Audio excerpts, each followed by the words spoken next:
While other actors are paying hundreds for improv classes and character classes, I got my best character training sitting around a kitchen table with a bunch of dice and a bunch of fantasy books. And in this video, I'm going to tell you why Dungeons & Dragons made me a better actor than most drama schools ever could. And if you're new here, hey, I'm Jesse Carroll. I'm a professional voice actor and coach, but I'm also a gamer, a dad, a former stand-up comedian, and I've done a ton of stuff besides voiceover. And one of the things that shaped me the most as a performer happened way before I ever thought about acting professionally. So going way back into high school, I used to play a lot of Dungeons & Dragons. A lot. Like stay up for 3 days straight, kind of a lot. I played a multi-class half-elf mage thief named Yolaren. Super nerdy. But here's the thing about D&D. D&D isn't just rolling dice and pretending to be an elf. It's pure acting training disguised as a game. And today, I want to show you exactly how those countless hours around a table made me a better performer in ways I didn't even understand at the time. Point 1.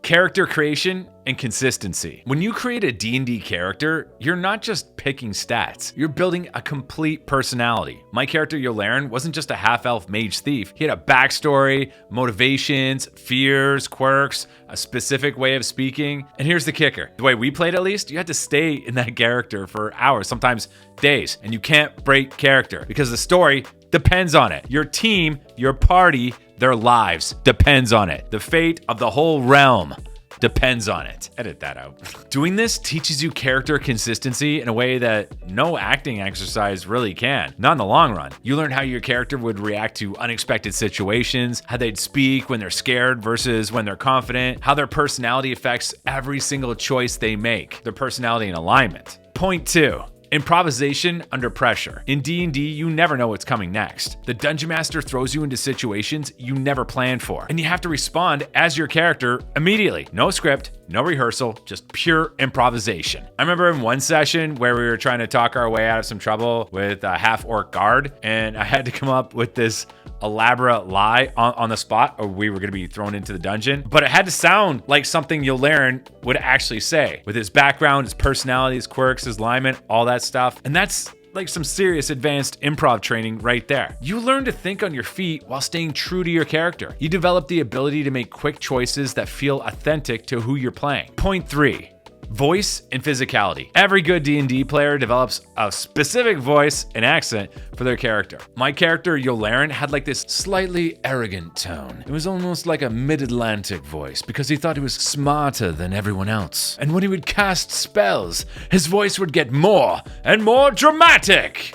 When he was being sneaky, he'd whisper and his whole demeanor would change. It was very sneaky. You start to understand how your voice reflects your personality. When you do this, you start to understand how your voice reflects your personality, how different emotions change the way you speak, how physicality affects your vocal choices. Even sitting around a table, you're using your whole body to become someone else. Point 4. Collaborative storytelling. Now, here's what's really brilliant about D&D. You're not just acting. You're creating a story together in real time. You have to listen to what everyone else is doing, react authentically, and contribute to the overall narrative. This teaches you ensemble work, how to support other performers, how to find your moments without stepping on someone else's scene. And these are really advanced acting skills that some professional actors never master. Trust me. I know, not calling people out, just saying. I have seen people on set that are in their own world, kind of like how I am right now. So what is the D&D experience like? What's a typical D&D experience? So picture this. Me and my friends Mike, Jared, Aaron sitting around a kitchen table for literally days at a time. We start on like a Friday night and be playing till Sunday morning, surviving on pizza and Coke, and not that kind of Coke, the kind you drink, Coca-Cola. I guess doing that was better than being out partying in my teenage years, drinking and doing drugs. We just sit around this table and just laugh our asses off at these wild adventures we'd get into. They only existed in our minds, as all good acting does, but it became so real to us. Seriously advanced characterization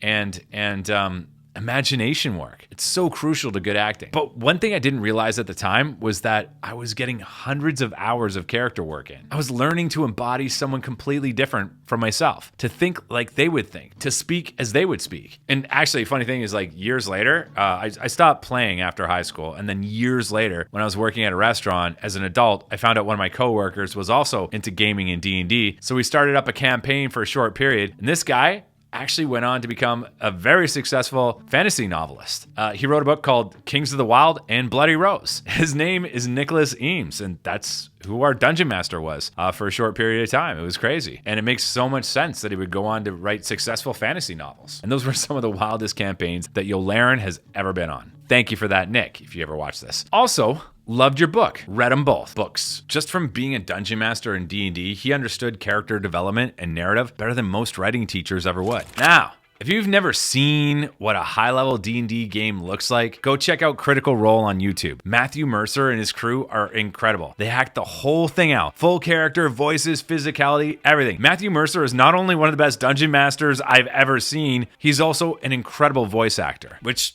makes complete sense. Watching them play is like watching a masterclass in character acting and commitment. They create these weird, complex characters that just stay true to them for hundreds of episodes. It's incredible training for acting, incredible training and practice, and committing to a character, especially weird characters that are like nothing like yourself. You want to practice accents?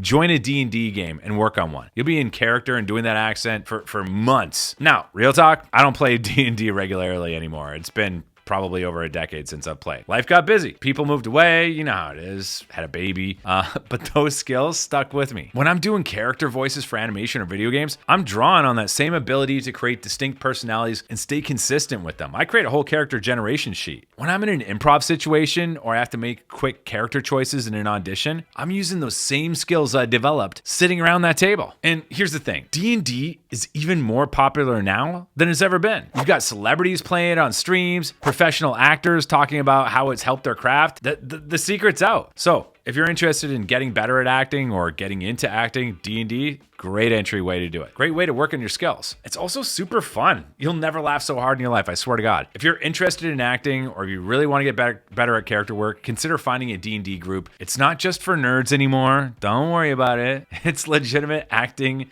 and training, really. You'll learn character consistency, improvisation, voice work, collaborative storytelling, and you'll have a blast doing it. Plus, it's way cheaper than acting classes. And if you're already an actor, but you've never tried D&D, you, my friend, are missing out on some of the best character training available. Find a group, create a character completely different from yourself, see what happens. In fact, I'm kind of inspired right now. I want to start a new game. I want to get the fiance and the baby on a campaign. I'll do a little bit of dungeon mastering of my own. Now, I want to know, do any of you guys watching, do you play D&D? Drop your character names in the comments. I want to hear about the crazy characters you created. And if you've never played but you're curious, let me know. I want to know about it in the comments. Hit me up. Maybe it's time we should all start a campaign. Maybe we'll do a live YouTube campaign. Subscribers and me, let's go. Or maybe some people from VoiceOver School too. Also, if you want to see more content about unconventional ways to improve your acting and voiceover skills, hit the subscribe button, hit the notification bell, hit the like button, leave a comment, send this to someone you love, send it to someone you hate. And thanks for watching. And remember, sometimes the best training